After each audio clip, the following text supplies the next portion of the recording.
Ini Masjid Kelenteng yang bernama Al-Imzaj. Ini juga ada kaitannya dengan jalan ABC. Ya. Jadi ABC itu sebenarnya singkatan. Namanya Arab Bumi Putra Cina. ABC itu. Karena dulu pernah ada perkampungan Pagaliwota. Yaitu saudagar Arab, saudagar Indonesia dan saudagar Cina. Nah di sana memang kebanyakan orang Cina itu bergaul sama orang Arab, ya, dan beberapa orang-orang Tionghoa itu masuk Islam.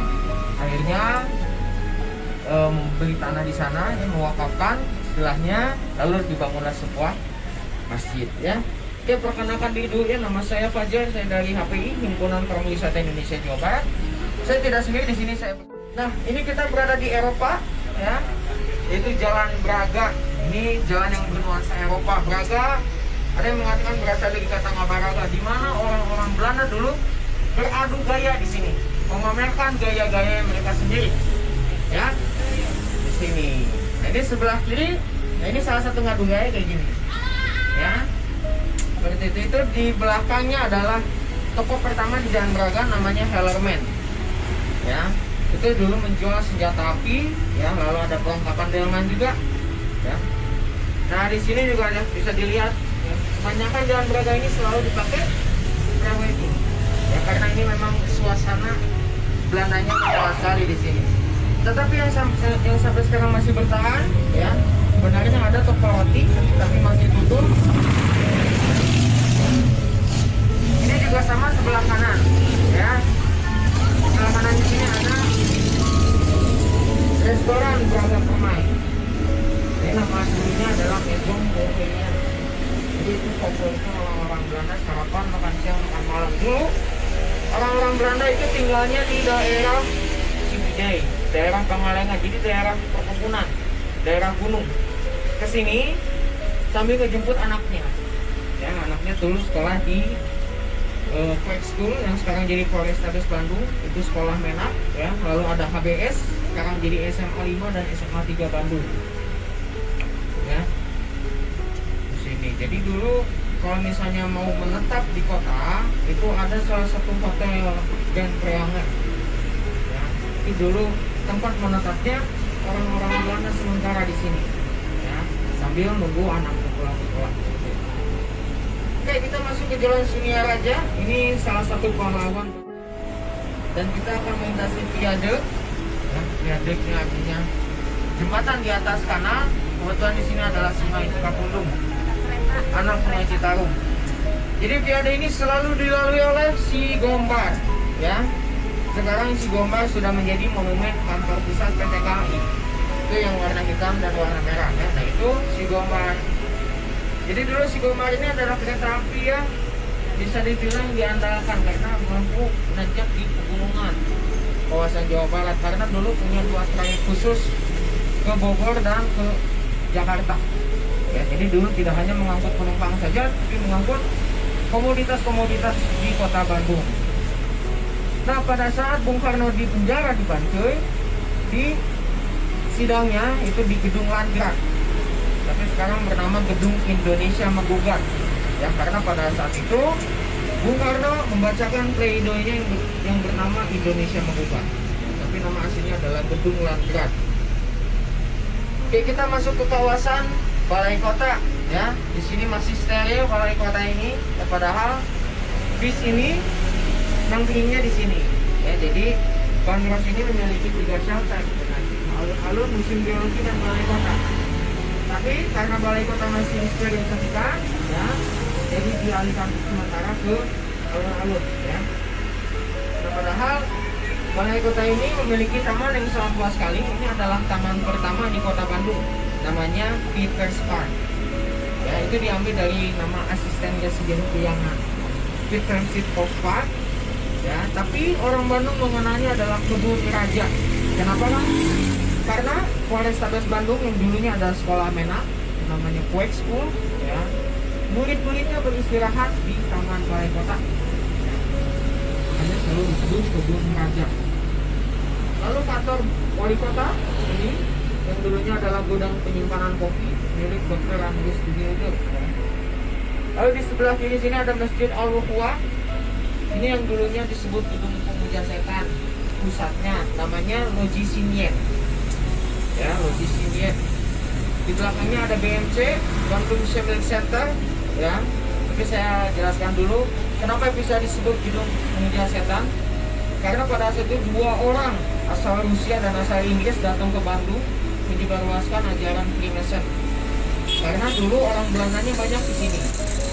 Akhirnya pada saat itu menyebarluaskan ajaran tersebut, tahunya orang Indonesia ikut-ikutan, sehingga lebih dari 200 orang ya mengikuti ajaran Freemason. Akhirnya membangun sebuah loji di sana, sebuah tempat perkumpulan, ya itu sangat tertutup sekali, dan membuat sebuah asrama atau tempat menetapnya anggota-anggota Freemason di Jalan Merdeka, jadi biar dekat. Ya, sekitar 500 meter. Dulu namanya Flat di Orchard Park. Jadi sebuah hotel ya bergaya Renaissance, tetapi sudah dihancurkan ya dan dijadikan sebuah mall BIP. Ya, jadi BIP itu dulunya adalah sebuah hotel khusus untuk pemuja setan. Lalu yang tadi belakangnya ada BMC, Bandung Civic Center. Itu memang bisa dibilang kedai susu tertua di kota Bandung ya, karena dulu itu milik keluarga orang Itali, namanya keluarga Urson ya. Mereka itu memiliki peternakan sapi di daerah Lembang ya. Sekarang perkebunan coklatnya udah jadi PPJ sama rumah sakit Kancamata atau rumah sakit Hasan Sadikin ya. Nah, ini kita berada di Jalan Riau ya. Jalan Riau pun sebenarnya memiliki sejarah kuliner juga ada, apalagi fashionnya, karena di sini pusatnya factory outlet ya. Sejarahnya apa? Dulu kawasan militer Belanda itu di kawasan Taman Pramuka, itu salah satu ruas jalan di Jalan Riau. Lalu Tekniko Ardila juga meninggal di Jalan Riau ya, di sini. Dan kuliner pun banyak ya, kafe-kafe dan restoran-restoran yang recommended ya, Jalan Riau ini. Tetapi kita langsung masuknya ke Jalan Dago ya, banyak sekali pesepeda-pesepeda yang dari Jalan Dago, karena Jalan Dago itu memang salah satu tempat untuk pesepeda ya, tempat yang rekomendasi, dan ada CFD-nya juga ya. Nah, ini salah satu rumah milik arsitek Belanda, namanya Der Griekeland. Der Griekeland itu artinya adalah pilar 3 warna. 3 warna ini maksudnya adalah warna bendera Belanda. Ada 3 ya, merah, putih, dan biru. Jadi dulu rumahnya A.F. Albers, di mana dulu arsitek-arsitek Belanda sering kumpul di sana. Ya, jadi tidak hanya Albers saja arsitek terkenalnya, ada juga Charles Foster Wassmaker yang membangun Grand Triangle ya, mendesain Grand Triangle, lalu mendesain Gedung Merdeka juga. Kalau A.F. Albers itu mendesain hotel pertama di kota Bandung, yaitu Hotel Savoy Roman. Nah, dulu pada saat zaman Jepang itu menjadi sebuah radio, namanya Radio Hoshokyoku, sempat dimanfaatkan oleh pejuang Indonesia untuk menyebarluaskan atau menyiarkan proklamasi dalam 2 bahasa. Makanya Kang Emil ya, Pak Ridwan Kamil pada saat menjadi wali kota sebelumnya menyematkan jadi nama taman di sini ya, namanya Taman Radio ya. Dulu namanya adalah Taman Fleksi atau Tamflex ya, karena memang berdekatan dengan kantor Fleksi dulu, di mana mahasiswa Bandung pada saat itu hunting internet itu ke sana. Tapi kalau sekarang sudah ada wifi ya, segala macam. Nah, asal muasal itu sebenarnya Dago ini hutan belantara, sangat sepi sekali ya, banyaknya begal di sini tuh ya, banyaknya binatang buas karena hutan belantara ya. Dan dulu sebagian orang Bandung itu tinggalnya di Dago Atas, itu di daerah Ciburial ya, dekat Dago Pakar. Nah, kebetulan pada saat itu mereka mata pencahariannya adalah berdagang. Dan dulu pasar hanya ada satu di kota Bandung, yaitu di alun-alun, namanya Pasar Ciburial. Nah, otomatis mereka kalau misalnya mau cari uang harus berdagang ke Pasar Ciburial. Otomatis harus melintasi jalan Dago ini yang sangat sepi sekali, banyaknya begal dan banyak binatang buas. Akhirnya apa? Tidak berani sendirian, jadi harus ramai-ramai, harus bareng-bareng ya. gimana caranya bareng-bareng, dulu kan nggak ada SMS, nggak ada telepon, apalagi WA gitu. Akhirnya menitik beratkan satu titik untuk saling menunggu satu sama lain, ya, dengan mengatakan dagoan ulang video. Itu artinya adalah tungguin saya di sini. Jadi dago itu dari bahasa Sunda yang artinya menunggu, ya, dagoan ulang video. Jadi memang, ya,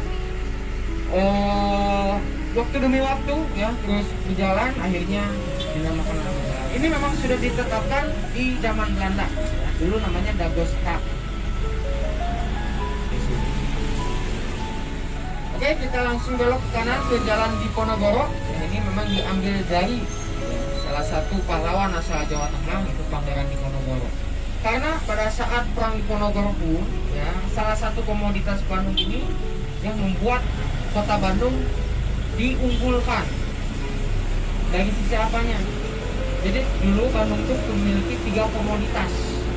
Yang pertama adalah teh, ya, sampai sekarang masih banyak kan kebun teh, ya. Kalau misalnya ke Bandung itu pasti ada kebun teh di daerah Cipularang, Wanayasa, daerah Cikalongwetan, itu sebenarnya masih masuk Bandung, ya. Lalu yang kedua adalah kopi, ya, dan yang ketiga adalah kina. Dulu memang orang-orang Belanda banyak yang meninggal dunia gara-gara penyakit malaria, ya. Kina adalah salah satu obatnya, ya. Makanya di Bandung ini memiliki pabrik kina di Jalan Pajajaran. Ini kalau misalnya bisa dibilang itu dulu, ya, pabrik kina itu hanya ada satu di dunia, itu di kota Bandung saja, ya. Memang dikatakan 90% kina, ya, tumbuhan kina itu hanya ada di Jawa Barat, ya, terutama di kota Bandung. Padahal bibitnya dari Brazil. Nah, yang membuat unggul itu adalah kopi sebenarnya. Jadi dulu kopi ini sangat mahal sekali, ya, karena banyak dibutuhkan juga di dunia. Akhirnya ditanam paksa pada saat itu, ya, karena dulu Perang Diponegoro menghabiskan dana sebesar 23 juta gulden, ya. Akhirnya Belanda menerapkan kulturstelsel atau tanam paksa pada tumbuhan kopi, ya. Banyak yang meninggal dunia gara-gara kopi, ya, karena ditanam paksa. Tapi kopi terkenal sampai seluruh dunia. Makanya kopi sampai sekarang rasanya pahit, ya, karena ditumbuh secara paksa, ya, tidak bisa dengan hati, ya. Dan juga, ya. Nah, pada itu jadi akhirnya kopi terkenal sampai seluruh dunia karena dulu mereknya adalah Java Creamer. Tapi bukan karena itu, ya, karena dulu ada salah satu orang Inggris, ya, membuat aplikasi tetapi bingung namanya apa. Akhirnya pada saat itu beliau minum kopi dan teringat kopi dari tanah Jawa. Akhirnya aplikasinya dinamakan Java, yaitu lambangnya secangkir kopi. Nah, disitulah, ya, kalau kopi terkenal dari tanah Jawa.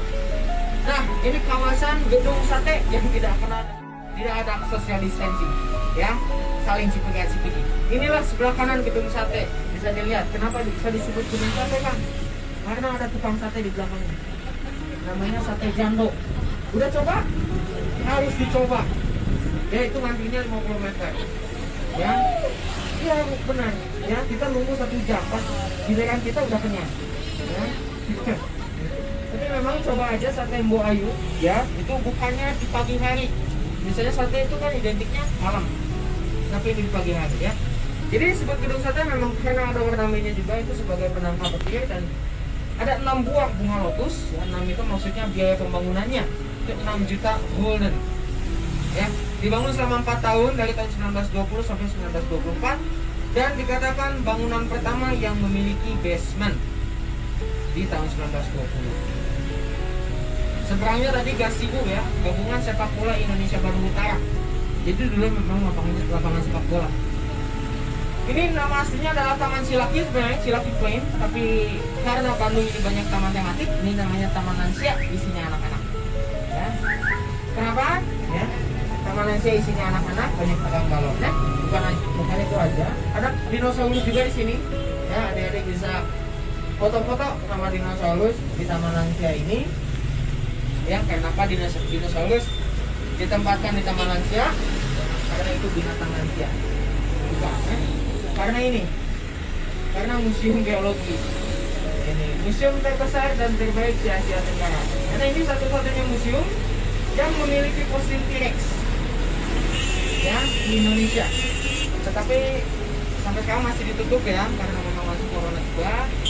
Tiket masuknya murah sekali, hanya Rp3.000 saja ya, untuk domestik. Tapi kalau misalnya punya teman bule, itu beda lagi, harganya Rp15.000 ya, buat internasional itu 15. Tapi di sana tidak hanya ada fosil-fosilnya saja, tapi juga menjelaskan dulu Bandung terbentuknya bagaimana.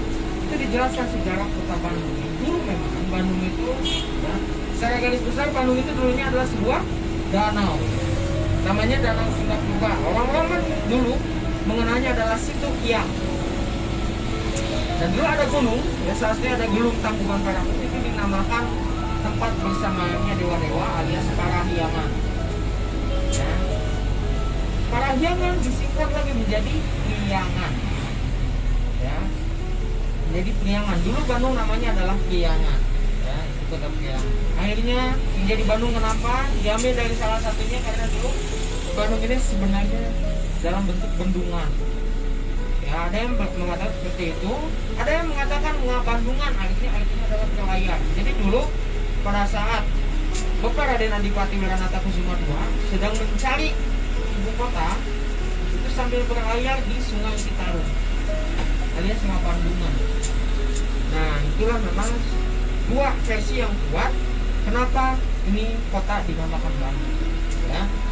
Nah, ini kita sudah memasuki Jalan Citarum. Di sini banyak sekali, ada Jalan Citarum, ada Jalan Cimanuk, ada Jalan Ciliwung, ada Jalan Bengawan. Itu nama-nama apa? Nama jalan. Ya. Kalau itu diambil dari nama sungai, ya, nama sungai di Jawa Barat. Ini juga sudah ditetapkan di zaman Belanda, ya, karena untuk mempermudah masyarakat Belanda mencari alamat.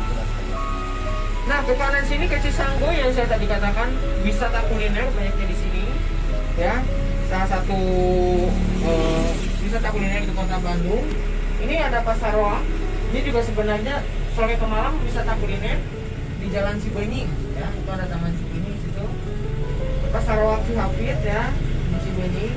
Ada juga bisa naik kuda di sini, nggak perlu jauh-jauh ke Lembang, beras. Bisa naik di tengah kota Bandung di Jalan Silaki dan Jalan Cisangkuy. Itu kalau misalnya mau naik 25.000, bayar 25.000 ya.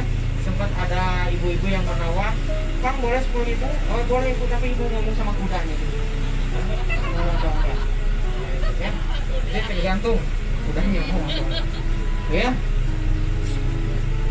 Ini juga ada juga ya di Cisangkuy yang terkenal dengan yogurtnya. Saya pernah ajak ibu, itu satu gelasnya harganya 30.000.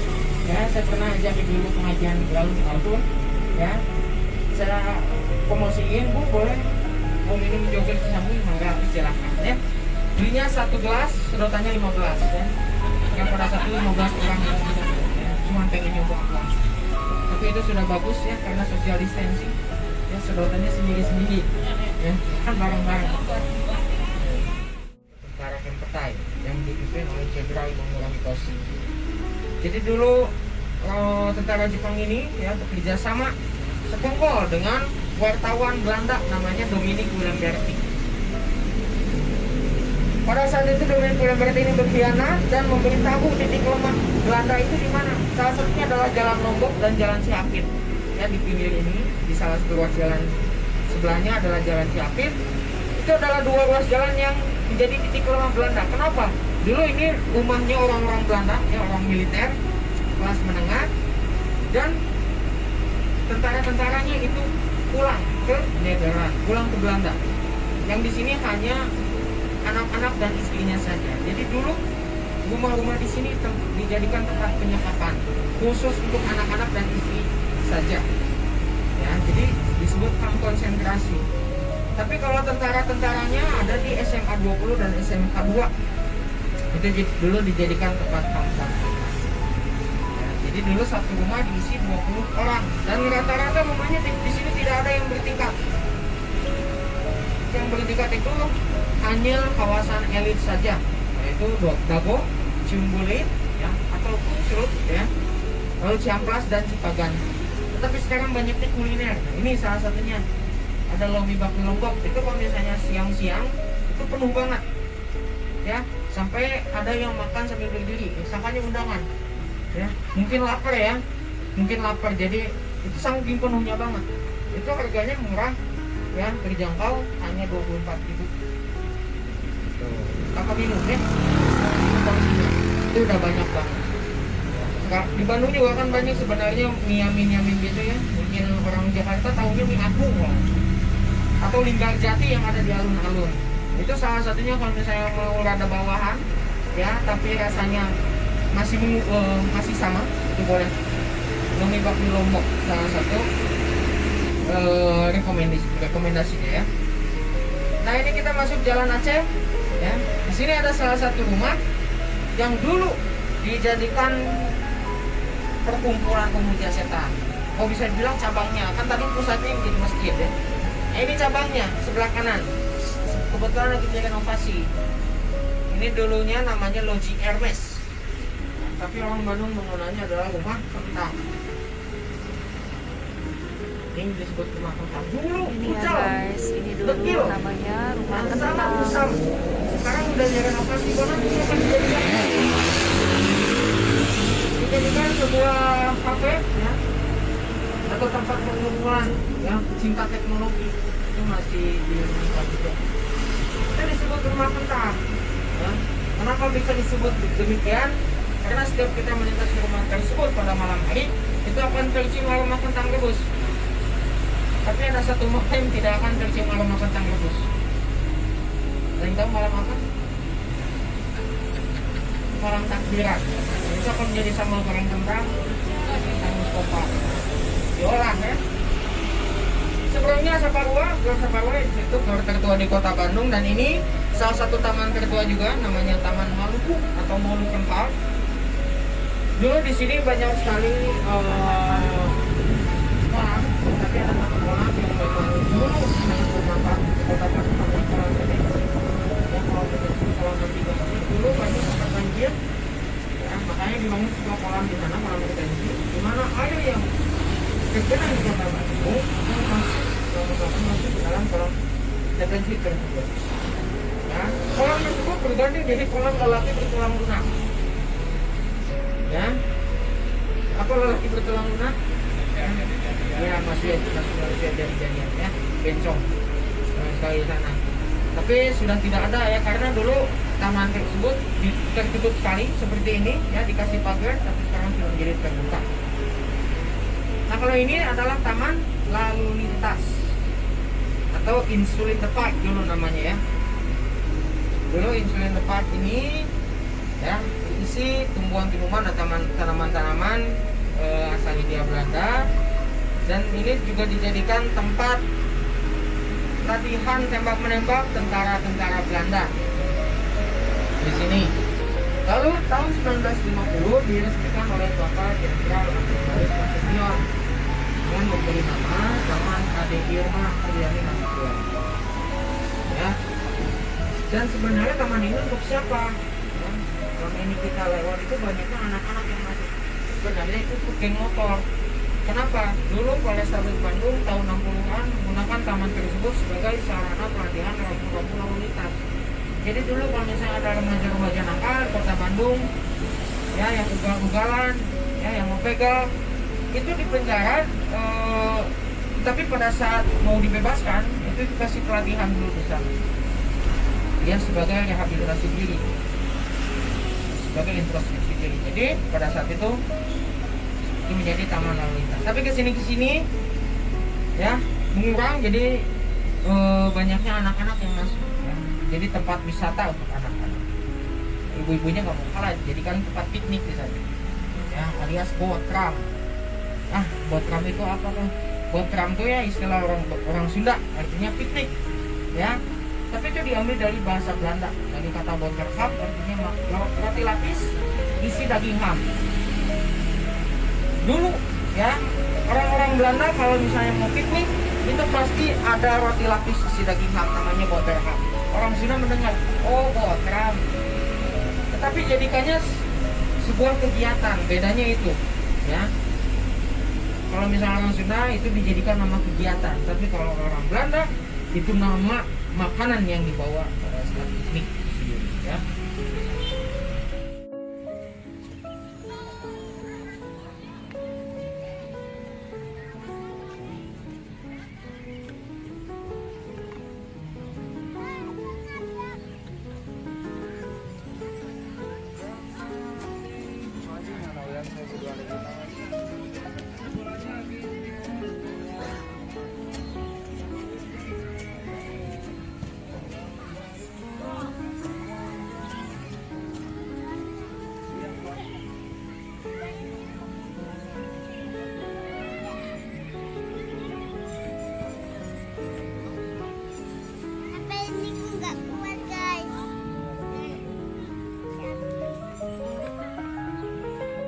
Ini adalah bagian ya, pada saat mau jemput anaknya di sini.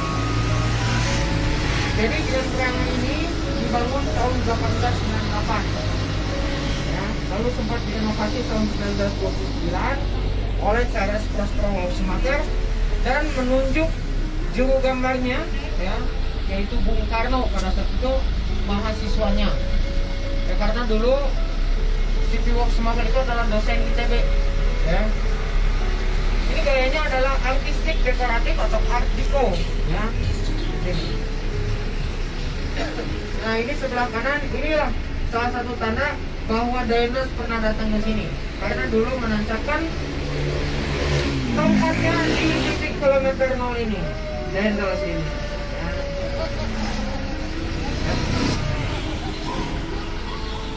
Menancapkannya di situ dan berkata kepada Bapak Raden Adipati Wiratakusuma, pastikan kalau saya datang lagi ke sini, ini sudah menjadi sebuah kota. Akhirnya dibangunlah sebuah kota di sini yang menginisiasi alun-alun. Ya. Nah, ini hotel Savoy Homan, ini hotel tua pertama dengan gaya streamline artistik dekoratif. Ini dibangun tahun 1870. Renovasinya tahun 1921 oleh tadi A.F. Albert yang tinggal di dalam Cakung. Kalau misalnya mau beli sesuatu tinggal nyebrang ke sini. Ini dulu supermarket orang Belanda. Namanya Warren Hoys de Vries. Ada tulisannya di atas. Warren Hoys de Vries. Mau joget-joget dansa-dansa mabok-mabokan tinggal nyebrang ke sini. Ini dulunya Society Concordia atau Showboat Concordia yang sekarang jadi gedung Merdeka. Dulu ini hanya khusus untuk orang Eropa dan Belanda saja. Orang Indonesia nggak boleh. Hiburannya ini nih, jurik ya, ada jurik juga di sini ya. Biasanya banyak di sini jurik. Hantu cosplay ya. Jadi dulu di situ kalau misalnya orang-orang Indonesia ya, hiburannya tidak di situ, yaitu layar kaca ya, Miss Bar, ini Miss Bubar. Nah itu dulu tempatnya Miss Bar ya. Tidak boleh orang-orang Indonesia, bahkan ngintip pun nggak boleh pada saat ya, pasti bakal dicuri. Nah ini kita suruh masuki alun-alun kembali ya, dari ke kanan tadi ke Bance ya, ada penjara Bance. Itu juga salah satu kenapa disebut alun-alun ya. Sebenarnya alun-alun itu ya, kalau misalnya secara universal dari kata alon-alon yang artinya pelan-pelan. Kalau kota Bandung, alun-alun ini dinamakan satu gatra. Ini ada 4 pusat dikatakan alun-alun. Pertama, alun-alun harus memiliki tempat kumpulnya masyarakat di lapangan. Mau itu lapangan bola, lapangan apapun ya, pasti harus ada lapangan tempat berkumpulnya masyarakat. Yang kedua adalah faktor pemerintahan. Tadi kita pas naik bandros ya, depannya ada rumah putih ya, itu adalah rumah dinas wali kota Bandung. Dulunya adalah kantor bupati ya. Jadi dulu Bandung ini adalah kabupaten, bukan kota madya. Kalau sekarang kota madya, kabupatennya pindah ke Soreang ya. Dulu ini kabupaten dan kantornya adalah sekarang jadi rumah dinas wali kota Bandung. Nah lalu yang ketiga itu apa? Penjara. Ada penjara Bancai satu ya. Tetapi pada saat itu penjara Bancai itu pindah ke daerah selatan, yaitu di kawasan Mekarwangi. Akhirnya dia difungsikan ke tempat ibadah. Kebetulan di sini ada masjid, tapi ada juga gereja di sini, gereja Rehoboth ya, tidak jauh dari alun-alun. Lalu ada juga kelenteng di daerah Jalan Cibadak dan Jalan Kelenteng. Ya, namanya Vihara Satya Budi, itu vihara tertua di Kota Bandung. Dan yang terakhir adalah pasar. Tadi dikatakan pasar Ciburiang. Sekarang pasar Ciburiang itu udah nggak ada karena dibakar pada saat tahun 1850-an. Akhirnya apa? Bandung tidak memiliki pasar tetap selama setengah abad lebih karena dibakar oleh Munada, orang Cina yang mengaku orang Islam pada saat itu, ya, dendam terhadap orang Belanda, ingin Belanda ekonominya hancur, akhirnya bakar pasar Ciburiang, ya.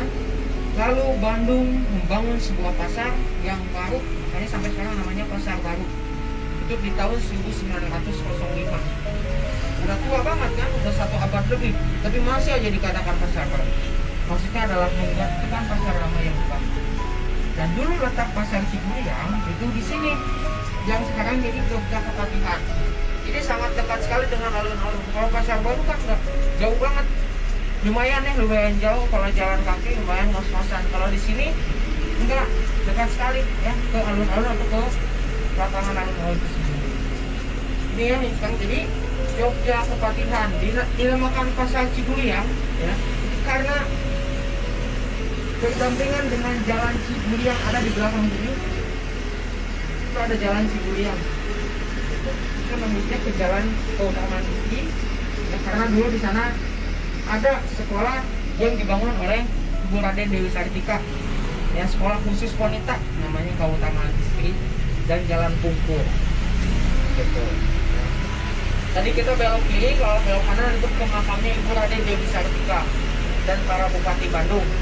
Terkecuali ya Bupati Raden Adipati Wiranata Kusuma II yang sudah membangun sebuah kota baru di sini, dimakamkannya di belakang Masjid Agung, sehingga beliau dijuluki Dalam Kaum. Inilah jalan Dalam Kaum. Ya. Oke, alhamdulillah kita sudah sampai. Saya ucapkan terima kasih Ibu, Bapak, adik-adik sekalian, ya, sudah bergabung bersama saya Kang Fajar dan Pak Heri. Mohon maaf apabila ada kata-kata kurang berkenan atau informasi yang kurang tepat. Semoga kita selalu diberikan kesehatan selalu, dan sampai jumpa lagi di lain waktu. Selamat pagi, assalamualaikum warahmatullahi wabarakatuh.